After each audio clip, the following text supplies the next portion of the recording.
তো বন্ধুরা আজকে জলখাবারে শসা আর আলুর চপ মুড়ি বানাবো। বাইরে প্রচন্ড বৃষ্টি হচ্ছে।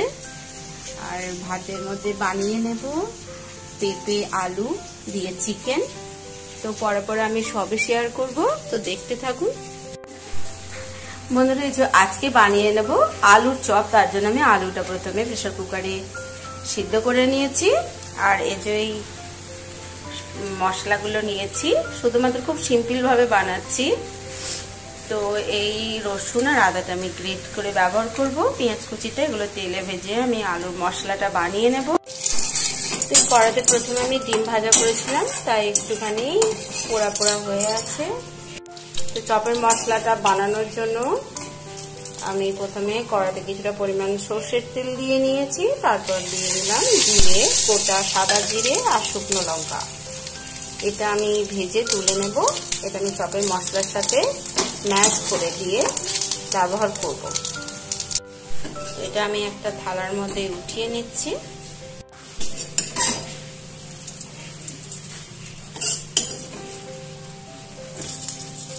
এটা চামচের সাহায্যে গুঁড়ো করে নিয়ে ওই আলুর যে স্টাফিংটা বানাচ্ছি ওটার মধ্যে আমি এটা ইউজ করব। বন্ধুরা আবার কড়াতে কিছুটা পরিমাণে সর্ষের তেল দিয়ে দিয়েছি। এবার আমি তেলের মধ্যে পেঁয়াজ,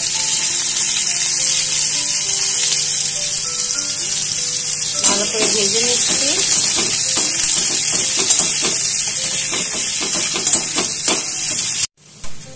এবার দিয়ে দেব রসুন, গ্রেট করা আদা আর কাঁচা লঙ্কাটা। তো পেঁয়াজটা হালকা ভাজা হয়ে যাওয়ার পর এগুলো দিয়ে চেরা কাঁচা লঙ্কাগুলো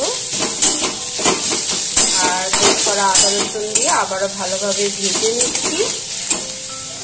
সাথে সাথে মিশিয়ে দেব পরিমাণ মতো নুন, হলুদ আর 4-5 দানা চিনি দিয়েছি। তো আপনারা চাইলে চিনিটা স্কিপ করতেও পারেন।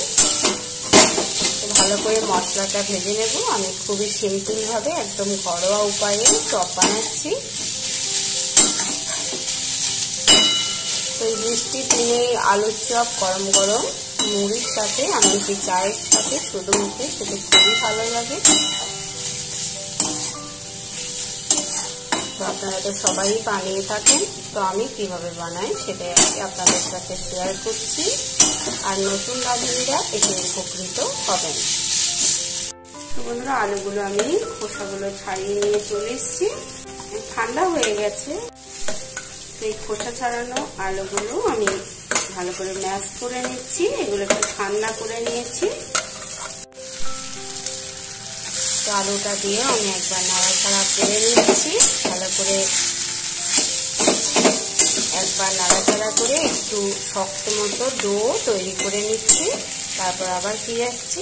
এবার এগুলো চামচের সাহায্যে খুব ভালোভাবে ম্যাশ করে নেব। আমি ভালো করে একটুখানি মশলার সাথে ভেজে নিয়েছি। তো ওটা ম্যাশ করার পর আবার ওটার সাথে মিশিয়ে দেব। তো ভালোভাবে চামচের সাথে এভাবে গুঁড়ো করে নিতে হবে। অসাধারণ টেস্ট হয়। তো বন্ধুরা এই আলুর যে মাখাটা এটা নিয়ে এবার এই যে গুঁড়ো করে রেখেছি এটার মধ্যে মিশিয়ে দিচ্ছি। তো একটু নুন কম লাগছিল, তার একটু নুন ওর সাথে মিশিয়ে দিয়েছি। তো এটা এর সাথে ভালো করে মিশিয়ে নেওয়ার পর আবার আমি ফিরে আসছি। তো কড়াইতে আরো কিছুটা পরিমাণ সরষের তেল গরম করতে দিয়ে দিয়েছি চপ ভাজার জন্য। এটা গরম হতে থাক। ততক্ষণ আমি এই যে বেসন নিয়ে নিয়েছি জলের মধ্যে। কিছুটা পরিমাণ বেসন এর মধ্যে দেওয়া আছে 1 চিমটে পরিমাণ খাবার সোডা, নুন আর হলুদ দিয়ে বেসনটা ভালোভাবে ফেটিয়ে নিচ্ছি। আমি হাতের সাহায্যে ফেটে নিচ্ছি, আপনারা চামচ বা অন্য কিছুর সাহায্যে ফেটিয়ে নিতে পারেন। খুব ভালোভাবে ফেটিয়ে নিতে হবে চপ বানানোর জন্য।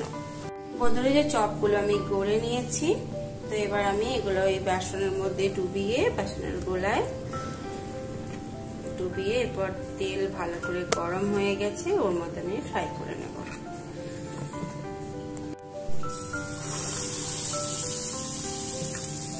একই প্রসেসে আমি বাকি চপগুলো ভেজে নেব।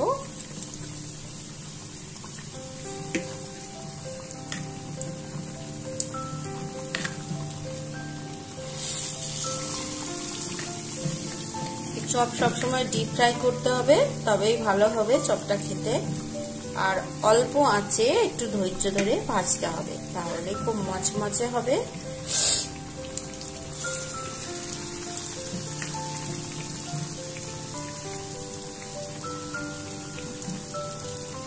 একসাথে আমি এর বেশি দেব না, কারণ আমার কড়াইটা একটু ছোট, তো আমি অল্প অল্প করে সমস্ত খুব ভালোভাবে ভেজে নিচ্ছি।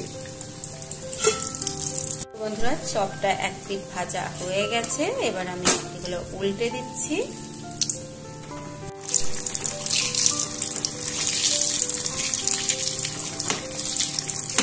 তো একটু ধৈর্য ধরে একটু গ্যাসের ফ্লেমটা লো টু মিডিয়ামে রেখে ভেজে নিতে হবে।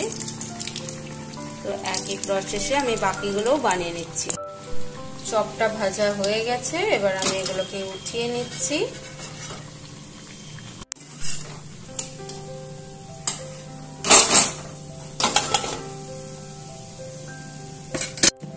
আবারও দিয়ে দিচ্ছি কিছুটা পরিমাণ চপ।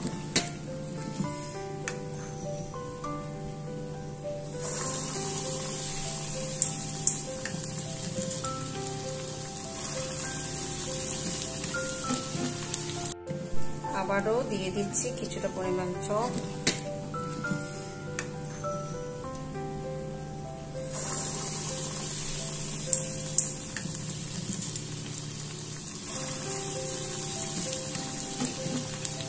তো বন্ধুরা, বাকি সমস্তই আমি ভেজে নিয়েছি, এবার আমি মুড়ি পরিবেশন করে নেব।